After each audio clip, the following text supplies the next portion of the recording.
Hey guys, welcome to today's video. I am going to be filming a haul in retrospect. So with the VIB sale having just passed us, we saw so many recommendations, wish list, haul videos, and I actually saw Paige Corin film this type of video where she talked about all of the purchases that she made during the Sephora VIB sales in the year 2020, and she was inspired by Lauren May Beauty. So I'm going to have both of them listed down below, but I pulled up all of the items that I purchased during my Sephora VIB sale haul last year in 2020, and I'm going to update you on how I feel about those products. If you're new here, hello and welcome. My name is Kelly, and I love all things makeup and beauty. I love talking, I love makeup, I love talking about makeup, so if you like to chat about makeup too, I would love to have you subscribe and be part of the K Bella fam, but why don't we go ahead and jump into the video.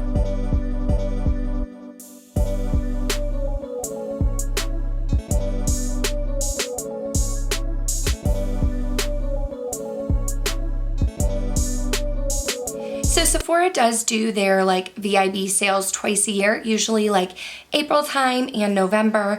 And although I started my channel in 2015, the end of 2015, I had a baby in 2019 and I took a break from the time she was born until this summer, June, July of 2020. So during the April 2020 sale, I wasn't really consuming YouTube. I definitely wasn't filming. I wasn't on Instagram much, and I wasn't buying a ton of makeup. But because of that, and because I went so long without wearing makeup, a lot of my foundations were old and I needed a new foundation. So in April of 2020, I made one purchase during the Sephora VIP sale. I picked up a beauty blender, which was a repurchase, and I purchased the Armani Luminous Silk Foundation. I had wanted to try it for so long, and honestly, this is the only foundation in my collection for a while after purchasing it. You can see I'm about halfway done. I kind of have it in a project pan right now because in the last year and a half, my collection has expanded, and this is pricey. So I want to get my money's worth. Now I picked up the shade 4.5, and at the time I feel like it was a good shade match for me, but I feel like since then I've found better shade matches, and this one just isn't the best for me anymore. I still like it. I do have dry skin and it gives me a nice luminous, natural skin-like finish, but I just don't reach for it as much anymore. So it's pricey. I want to get my money's worth and I do recommend it, but yeah. We're about halfway through this bottle, so hopefully next year in 2022 we can use this up. So then, like I said, I came back to YouTube in the summer and I did make a purchase during the Sephora VIB sale in November 2020, and I will link that here if you want to check that video out. I'm not going to talk about repurchases. So my Giorgio Armani C Rollerball, that was a repurchase, as well as the Shiseido facial cottons. So I'm not going to talk about those. I've talked about them a million times on my channel. What I am going to talk about are the new products. So first up, I wanted to try Farmacy. Farmacy was a brand that was new to me, and they had this House of Gold set. And in the House of Gold set, I want to say it was $60. And it came with a full size of the Honeymoon Glow, which I think the entire set was maybe $5 or $10 more than the price of this product right here. And this is a fan favorite. It also came with a little mini of the Honey Potion mask and a mini, this is not the mini, but a mini of the Farmacy Honey Halo Ultra Hydrating Ceramide Moisturizer. So, starting with the Honeymoon Glow. I've used about this much. I think it's a fine product. It's an AHA Resurfacing Night Serum with Hydrating Honey. I think it's supposed to be... Okay, so it's a night serum that resurfaces skin for a smoother, youthful-looking, glowing complexion. You're supposed to use it 2 to 3 times a week. I don't think I use this 2 to 3 times a week. I did in the beginning. It did tingle a little bit. I didn't have any irritation. I did a patch test first. I just don't know that this does anything for me, honestly.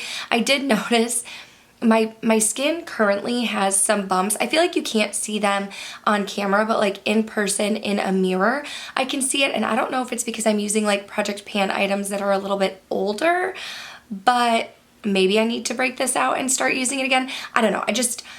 I don't know that this does anything for me. Perhaps user error, but I don't know that that's going to be something that I would repurchase. The Honey Potion. This is the same one, the same mini. And let me show you. I mean, I've used it 2 or 3 times. This has a 12-month shelf life, so let me smell it. It smells fine. I honestly just forgot to use it. When I used it a couple times, I did like it. I found that it would be good like to use after I washed all of my makeup on, to go in with this. It's very warming and it looks like a clear honey color. And then when you rub it on, it turns white, and you just leave it on for like 10 to 15 minutes and then wash it off. And I liked it the few times that I used it. I honestly I haven't been masking lately. So kind of forgot about it. I think I'm gonna pull it out. I might even use it tonight, but just do a little patch test since it's kind of toward the end of its life here, and see if it is still any good. And then this is not the mini that came with the set.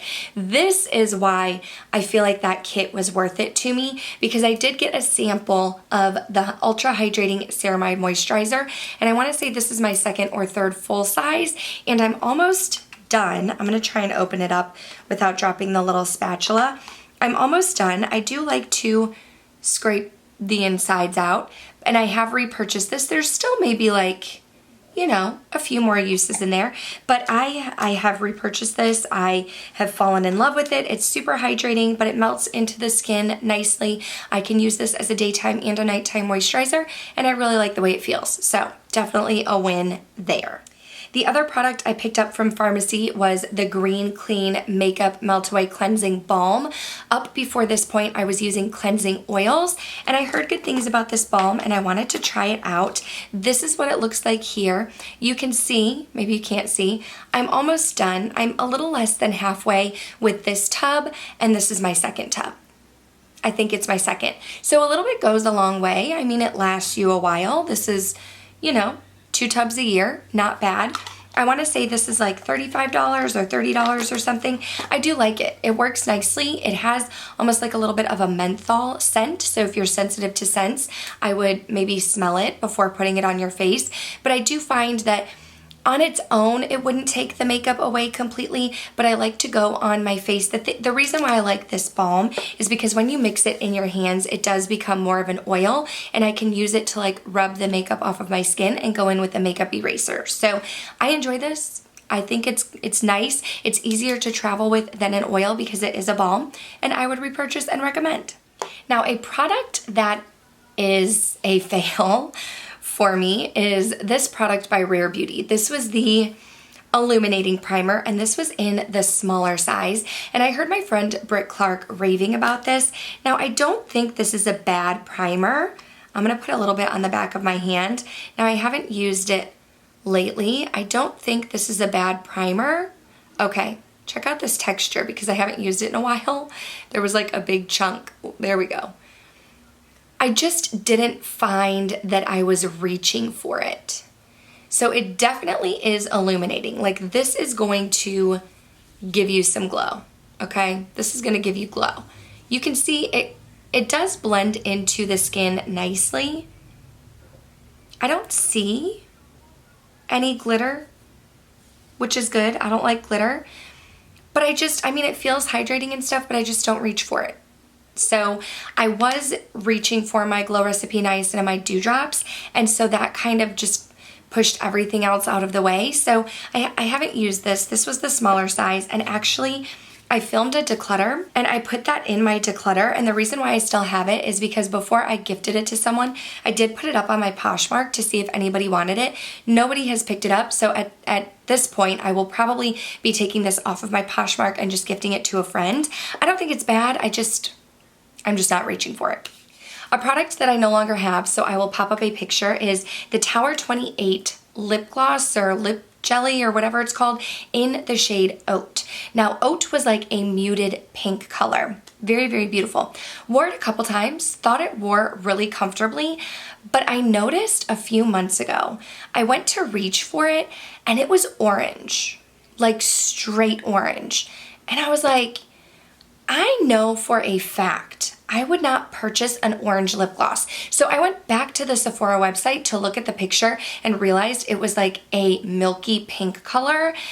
And mine was just totally, like it totally changed color. So I actually threw it away. It still smelled fine, but I was like, the fact that the color has changed, that's not for me. And then I mentioned that in a video, and a couple other people mentioned that that happened to them. And then I watched someone else's video and the same thing happened to them. So I will not be repurchasing. I thought the lip gloss was fine, but the fact that it went bad so quickly, that's definitely not going to be a repurchase for me.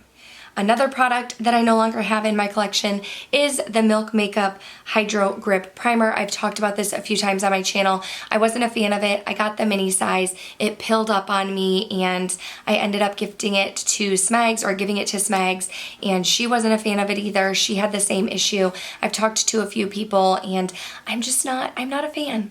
I know there are a lot of people who really enjoy that primer. For me, it didn't work out. It felt hydrating and grippy, like it would make the makeup stick, but I couldn't get over the pilling. So, don't recommend. A product I did really enjoy is this Melt Cosmetics Digital Dust Duo Blush in the shade Raw Honey. Now, when this released, I didn't anticipate picking it up, and then so many people talked about how this was such a nice blush. So I ended up going with the shade Raw Honey, and I just kind of mix it together. I feel like it gives me a very nice pigmented blush. It's not the blush I'm wearing today, but I do really like it. It is a little bit on the cooler end and it's very, very pigmented. It does give me a nice sheen as well, which I appreciate being a dry skinned gal, so definitely recommend. And the last product is another product that I no longer have, so I'll pop up a picture. It was the Tower 28 SOS spray. I heard people raving about this spray. They said that it was like a miracle worker. So I went out and purchased the smaller size, and good thing I did. I used it up completely. But in my opinion, it's glorified water. It literally smelled like water, felt like water, didn't really think that it was doing anything to my face. I honestly feel like Tower 28 just like put tap water in a spray bottle and said, here you go. So I used it up. I have not repurchased. I do know that at the time, a ton of people were talking about this spray. I haven't heard too many people talk about it since, so maybe that tells us something, but I personally would not recommend it. So there you have it, my haul in retrospect, what I thought was worth it, what I recommend, what I don't recommend from my Sephora purchases last year. If you like videos like this, go ahead and give this a thumbs up. Let me know. I can definitely do some more. I really like looking back at like older videos and older hauls and older favorites and kind of just revisiting it and seeing what my thoughts are and making sure that I am getting the best bang for my buck and using my money wisely. But that is going to do it for this video. Thank you guys so much for watching. Make sure you're subscribed before you go. That way I can see you in the next one. Bye.